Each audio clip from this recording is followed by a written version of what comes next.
Yo, salut à toutes et à tous, j'espère que vous allez bien, c'est le fil.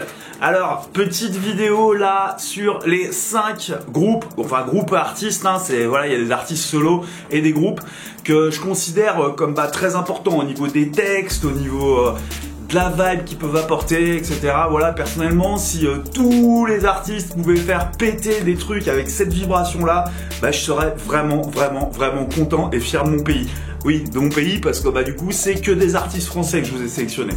Donc voilà, il y a du rap, du reggae, de la chanson française, c'est assez éclectique, parce que voilà, c'est plus le cœur sur lequel je base les 5. Voilà. Comme d'hab, vous n'oubliez pas de vous abonner, c'est ça qui me donne un maximum de force. Vous likez si le format vous plaît, c'est ce qui me permet de savoir si je continue les vidéos ou pas, et enfin ce type de vidéo. Et puis bien sûr, la page Tipeee, si vous voulez me soutenir financièrement, ça fait toujours du bien, c'est important, surtout en ce moment-là, avec toute ma tournée de cet été qui a sauté, hein. Comme vous êtes pas mal à le savoir, 90% de mes dates sont perdues, donc voilà, n'hésitez pas. Merci, je vous fais des big love, à tout de suite. Voilà, donc c'est à nouveau moi. Donc on va commencer cette petite sélection par Danakil. Donc Danakil, groupe que vous êtes pas mal à connaître, je pense, hein, c'est un groupe de l'époque, les Chants de Rose, etc. C'est un groupe, certaines personnes vont dire qu'il est un peu mainstream, etc. Cela, moi, je m'en bats les steaks en fait, parce que vraiment les textes sont importants. On peut voir des chansons comme Les Chants de Rose, ou Marley, ou La Faille, enfin, il y a vraiment plein de chansons qui vont... Mon île, enfin qui explore des thématiques, des problématiques qui franchement sont chères à mon cœur. Le fait de vivre dans la nature, le fait de partager, de voyager, d'échanger, de communiquer les gens avec les uns les autres, etc. C'est vraiment important. Pour moi, c'est des thématiques très importantes, c'est des thématiques de partage. En plus, sur une musique reggae, je veux dire, c'est des choses qu'on peut faire écouter à n'importe qui. Vous pouvez faire écouter ça à votre mère, à votre soeur, à n'importe qui, à votre patron au boulot, ça passe, quoi. On n'est pas sur des trucs un petit peu inécoutables ou autres, comme ça peut parfois être le cas. Donc vraiment Danakil, je trouve mainstream, ouais, pourquoi pas. Et en même temps, mainstream, qu'est-ce que ça veut dire? Je pense que si certaines personnes disent que c'est un groupe mainstream, c'est parce qu'en fait, ils ont tendance à reprendre des rythmes. Dans le reggae, en fait, c'est quelque chose qui se fait beaucoup. C'est comme dans le jazz, on a des sortes de thèmes, ça s'appelle des rythmes. Et il est vrai que Danakil reprend souvent des rythmes déjà très connus et les remet à leur sauce. Mais c'est justement l'essence même du reggae roots, parce que je crois qu'on peut dire que Danakil c'est du reggae roots. Donc voilà, au chant, Balik qui a fait pas mal de choses. Et puis ce qui est aussi amusant à voir, c'est que c'est pas Balik qui écrit les textes, c'est son padré, qui a écrit peut-être pas tous les textes, hein, c'est peut-être des rumeurs de couloir, mais en tout cas qui a écrit beaucoup de textes. Une putain de plume. Donc ce groupe, c'est vraiment un groupe. Il y a les musiciens qui font péter des rythmes qui viennent de l'autre bout de la planète, etc. Plus bien sûr certaines compos. Balik qui fait péter, qui envoie avec sa belle gueule de Rasta. Un parolier qui écrit pour eux, etc. Moi je trouve ça très intéressant et je vous invite vraiment à écouter ce band. Danakil, je vous laisse avec une de leurs musiques. Voilà. Parcourir le monde et voir ce que la vie propose. Dans les champs de rose. Visiter les places où le destin me dépose. Et devant les merveilles du monde, je prendrai la pause. Parcourir le monde et voir ce que la vie propose. Vivre au grand air et marcher dans les champs de rose. Quelque part sur la route, il y a bien quelque chose. Repère ton étoile et décroche-la si tu l'oses. On me dit. Tâchez, monsieur, de faire pour vous le choix qui est le bon. Je choisis que les mots et la base rondent à l'unisson. Qualifié de sauvage pour avoir le cœur vagabond. Je ne laisserai pas dormir mes têtes sur le vagabond. Donc ensuite, pour rester dans le reggae, on va enchaîner sur Broussailles. Broussailles, c'est un petit groupe que j'avais connu à l'époque où je bossais pour Mediatone, où je faisais mes premières armes, où j'apprenais à organiser mes premiers concerts avec Mediatone. J'avais aussi un fanzine Alternative Viscérale qui tirait en mode gratuit à 1000 exemplaires. On a fait près d'une dizaine de numéros et on a eu des numéros qui sont passés en fait sur la scène locale. Groupe lyonnais qui à l'époque faisait une sorte de reggae qui partait vraiment dans la funk, et puis là j'ai réécouté un petit peu, alors avec des textes vraiment magnifiques, quoi. des sortes d'envolées au niveau politique, sur l'humanité, sur le partage, sur les différences sociales qu'il peut y avoir entre certains pays ou autres, toute une sorte de melting pot, mais de textes ultra conscients, politisés sans l'être, politisés simplement parce que c'est des mecs qui ont une âme, en fait, une conscience politique, qui sont en mode pleine conscience et qui savent vraiment le monde dans lequel ils vivent et les thématiques qui sont importantes. Et du coup là j'ai regardé un petit peu ce qu'ils faisaient maintenant et j'ai été très très agréablement surpris parce qu'ils ont toujours ce bon son, ils ont toujours cette bonne vibe. Et il y a une production de dingue dessus, je veux dire, leurs clips sont magnifiques, c'est vraiment un groupe qui mérite au niveau de l'image, il y a du travail, etc. Je vous invite vraiment à les suivre, à participer à leur aventure. Broussailles, c'est vraiment un groupe de qualité au niveau musical, avec des putains de textes, une vibe énorme qui prône le partage entre les peuples, l'amour, l'épanouissement personnel, etc. Tous ces trucs-là. Et tout ça avec une prod super léchée. Je sais pas s'ils ont signé quelque part, je vous laisserai aller creuser, mais en tout cas vraiment on dirait de la grosse production de putain de label avec des textes énormes. Vraiment allez les voir. Broussailles, c'est la famille de Lyon et ça fait vraiment plaisir de voir qu'ils sont continués et qu'ils nous font des prods actuels et des clips comme ça aussi léchés, aussi qualitatifs.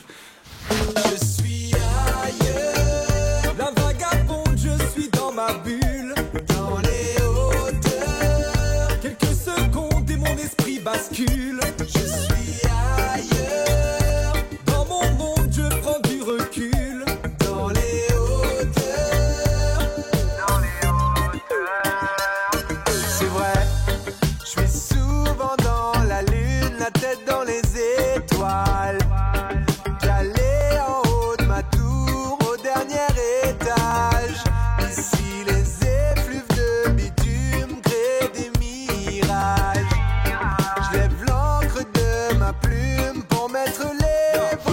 Que ne serait les 5 artistes français conscients sans parler de Kenny Arcana. C'était obligatoire de parler de cette demoiselle. Il y a eu un courant à une époque, le rap conscient. J'ai failli au début faire une vidéo sur le rap conscient et puis franchement au final, même s'il y a beaucoup de rappeurs qui sont conscients, on reste plutôt dans des trucs vraiment underground, d'autres qui n'ont pas touché le grand public. Et moi j'avais envie de faire ce numéro là sur quelque chose qui touche le grand public, avec des artistes grand public, des artistes mainstream mais pas vraiment, mais qui puissent être écoutables par tout le monde. C'est-à-dire des mecs à la Hugo TSR ou autre chose comme ça, c'est quand même pas forcément évident. Il y a un flow hip-hop vraiment old school, etc. Là, Kenny, on est dans une sorte de hip-hop, Kenny Arcana, pour ceux qui ne connaissent pas, on est dans une sorte de hip-hop pop avec des morceaux qui sont vraiment, où il y a le flow hip-hop, où ça envoie du steak en mode hip-hop, mais où il y a cette dimension pop. Je peux vous faire écouter par exemple Fille du vent. Appelle-moi, fille du vent. Parce que je combat l'inertie, la routine je fuis. Appelle-moi, fille du vent. Parce que la vie est mouvement, leur système n'est qu'un sable mouvant. Appelle-moi, fille du vent. Parce que je suis né pour vivre entre les mailles de vos filets. Appelle-moi, fille du vent. Parce que la routine endommage, parce que la vie est mouvement et que je veux lui rendre hommage. On est vraiment sur quelque chose de très pop quoi. Donc ça touche plus de gens. Il y a cette nana en fait, c'est quelqu'un de vraiment je vais pas vous raconter tout son story, toute son histoire, mais c'est quelqu'un qui a vécu en foyer, qui s'est retrouvé à dormir dans la rue, qui a vécu dans des squats. Je veux dire, elle sait de quoi elle parle quand elle vous fait la rage.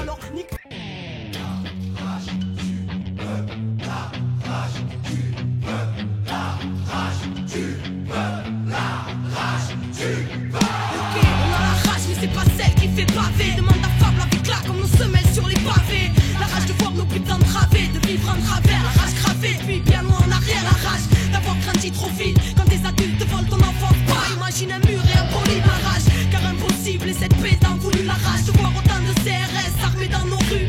La rage de voir ce putain de monde s'autodétruire et que ce soit toujours des innocents au centre des tirs. La rage, car c'est l'homme qui a créé chaque mur, ces barricades et béton. Aurait-il peur de la nature, la rage?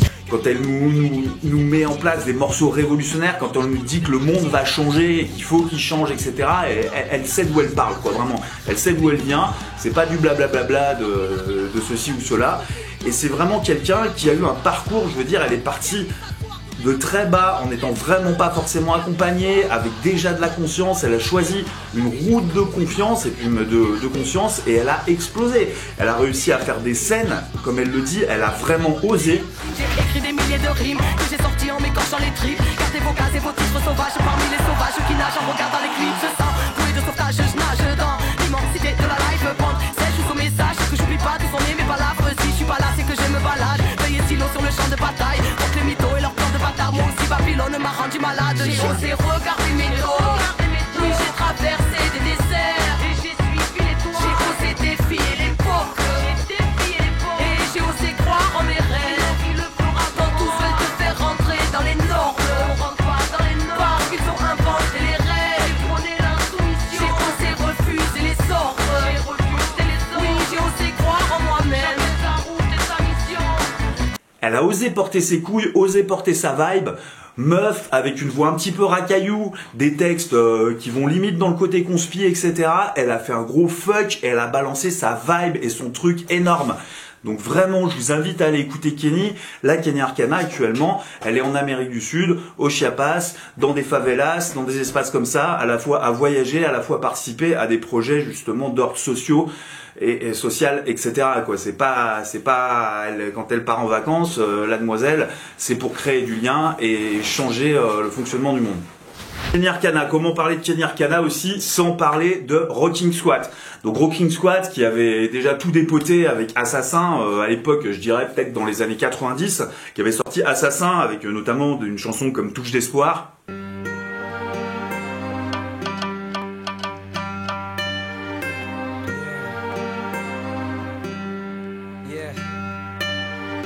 On reste sérieux dans nos affaires, dans la façon dont on parle à nos frères. Chaque CD gravé d'une part de vérité, je peux pas couiller aujourd'hui, trop de gens sont concernés. On reste sérieux quand on parle à notre public, pour qui n'idolâtre aucun MC. Chacun de nous est magique, personne m'impressionne, mais chacun de nous est unique. Combien le réalise et combien meurt trop vite. Déjà, on sent, je veux dire, malgré leur côté un peu rentre dedans, hip-hop rentre dedans, etc. Voilà, quand ils disent que leurs textes ont de l'importance, voilà, qu'ils ont une éthique, qu'ils peuvent pas dire n'importe quoi, etc. On est face à des rappeurs dans les années 90 et vraiment associer cette image d'art rentre dedans. Street, etc., à des textes déjà qui étaient vraiment conscients, qui étaient vraiment dans la responsabilité, c'était quelque chose d'énorme. Et puis Assassin a suivi son petit chemin, hein. Il y a eu Shoot à Babylone, il y a eu vraiment plein de choses importantes que j'ai pas sorties ici dans ce petit reportage, mais du coup, Rocking Squat est sorti d'Assassin, s'est mis à faire des choses tout seul, Rocking Squat, et Rocking Squat c'est le monsieur didactique de la chanson française et du hip-hop en général. Vous écoutez ses albums, vous écoutez ses zik, vous aimez le flow, vous aimez pas le flow, ça c'est quelque chose. Par contre, il va vous balancer des références didactiques, hein. Il va vous balancer des références, des choses, des informations. Ces chansons, c'est des didactiels, des tutoriels qui t'expliquent en fait comment fonctionne le système. Donc certains vont dire conspi, moi je dis fuck, parce que là, il n'y a qu'une seule grosse conspiration, c'est de croire qu'il n'y a pas de conspiration, hein, parce qu'on en reparlera dans d'autres vidéos, mais il faut arrêter non plus de prendre les gens pour des cons. Il y a concrètement des collectifs d'humains qui se mettent ensemble pour niquer d'autres humains qui sont moins forts et moins fédérés entre eux. C'est un fait établi. J'en reparlerai dans d'autres vidéos. Mais Monsieur Rocking Squat, je dis bien monsieur, c'est vraiment quelqu'un qui a fait énormément de recherches et qui est pas juste allé aux premières vidéos qu'il a pu trouver sur internet. Il s'est cultivé, il est allé dans les biblis, etc. Il a regardé les sources, il a comparé les choses, etc. Et du coup, c'est vraiment un angle d'attaque et des pistes intéressantes au niveau de la compréhension globale du monde et des phénomènes de manipulation ou autres qu'il peut y avoir à l'intérieur des écosystèmes politiques et sociaux. Quand si vous écoutez son œuvre, il va vous balancer des noms, il va vous balancer des noms de personnes, il va vous balancer des noms d'écrivains, il va vous balancer des noms de lieux, des époques, etc. qui sont directs des clés en fait et des entrées pour pouvoir comprendre et débunker le système actuel et ce qui s'y passe. La police internationale des Illuminati va être dans un futur proche, l'OTAN et les Nations Unies. Moi quand j'analyse l'histoire, je n'arrive pas à y croire. Mes infos sont tellement folles que personne ne va y croire. La police première banque privée fut la Banque d'Angleterre. Derrière elle, les financiers ne sont pas d'Angleterre. C'est comme la famille royale, elle n'est pas d'Angleterre. Est-ce que Saxe-Coburg-Gotha est un nom d'Angleterre? Depuis la Révolution française, le but est d'établir une dictature mondiale. Les banquiers sont l'avenir, on est en plein dedans. Demande à Rakowski, dans sa symphonie rouge, on y trouve même. Et du coup, pour terminer cette petite vidéo, je voulais vous parler de Zoufris Maracas. Zoufris Maracas qui nous fait une chanson française en fait, à la frontière de la rumba, des musiques du flamenco, des choses comme ça, etc. Donc déjà musicalement, c'est vraiment de la tuerie. Je veux dire, les musiciens derrière sont extraordinaires. Je les ai vus en live, je les connais personnellement. C'est vraiment des putains de musiciens passionnés, etc. Et ces mecs-là, ils ont choisi, plutôt que de prendre un chanteur qui allait chanter du Yumbulu Bulumbulu, ou alors de chanter des textes un peu révolutionnaires mais dans la langue originale, ils ont choisi de poser un chanteur qui pose un petit peu à la rue Quétanou, dans ces ambiances-là, etc. Des chansons en français qui vont être très conscientes, et conscientes par le fait que ça parle de choses importantes au cœur de l'auteur et au cœur des gens. Donc, ça va être beaucoup de thématiques politiques parce que forcément, c'est des musiciens, des artistes qui sont imprimés par les notions et les problématiques politiques de leur siècle.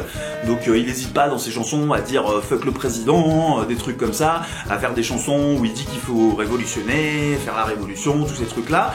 Mais aussi des chansons qui vont être plus légères sans l'être au niveau des textes, mais qui vont parler de l'Afrique, qui vont parler des problématiques qu'il peut y avoir à ces endroits-là, et qui sont vraiment, ça on le retrouve beaucoup chez Kenny Arcana et un petit peu chez les autres groupes que j'ai cités, mais qui sont vraiment impliqués de façon concrète dans les situations, on pourrait dire, de confrontation et de lutte politique française. Zoufris Maracas, que je le disais comme Kenny Arcana, mais c'est un groupe qui joue par exemple en soutien sur des ZAD. Nous, il nous avait soutenus pour les faucheurs volontaires d'OGM 2 fois. Il nous avait fait un concert gratuit, alors qu'à l'époque, il demandait quand même plusieurs milliers d'euros pour pouvoir jouer, ce qui est tout à fait normal, hein. Un groupe moyen de 5 personnes, ça coûte entre 5 et 10 000 euros une date. Mais là, ils étaient venus en mode défraiement et tout l'argent avait servi en fait pour pouvoir payer les frais d'avocat, les frais de justice, etc. pour les copains faucheurs d'OGM qui se retrouvaient au tribunal. Donc on est vraiment sur des gens là, sur l'ensemble des artistes que je dis, mais notamment sur Zoufris, qui sont en correspondance totale entre leurs textes conscients qui parlent de révolution, etc. et leurs actes.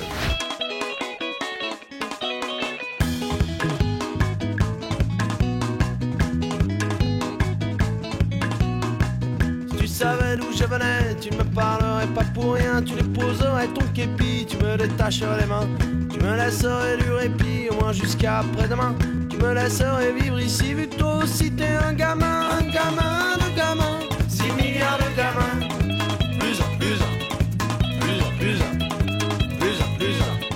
Mais tu es un flic. Au moment où on leur demande de jouer gratos pour soutenir une cause, les mecs ils répondent oui, ils répondent présent. Voilà. Et j'aimerais bien d'ailleurs qu'il y ait plus d'artistes qui soient capables de faire ça, qui soient capables de prêter leur sound system pour des projets culturels, qui soient capables de jouer gratuitement ou autre quand il s'agit d'aider une cause. Parce qu'on a vraiment tendance dans la scène actuelle et dans les scènes en général à voir que c'est les artistes pas connus qui sont en galère, qui jouent gratuitement, et puis dès qu'ils sont connus, ils se font payer quoi. Et ça serait peut-être intéressant de refuser de jouer pour des petits bars à la con qui te la font à l'envers et qui vont se faire plein de thunes sur ton dos, etc.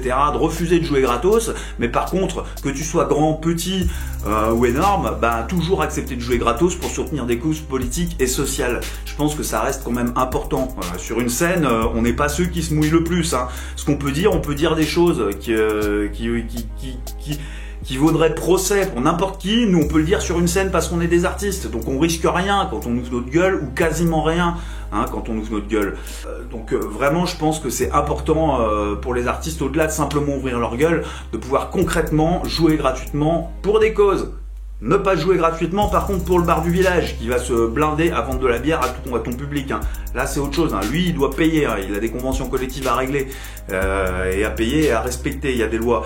Mais par contre quand il s'agit de soutenir une cause et que l'argent est directement reversé à des pays africains, à des enfants à la rue, à des avocats pour payer les frais d'avocat des activistes ou autre chose machin, là je pense que c'est quelque chose de vraiment différent. Je suis un peu parti en couille sur la fin de cette vidéo au niveau politique, mais bon ça me paraissait quand même important sur une vidéo au niveau niveau des artistes conscients. Je vous fais des big love. C'était Le Fil. Oubliez pas de vous abonner, comme je le dis tout le temps, c'est ça qui me soutient. Big love. À bientôt la famille.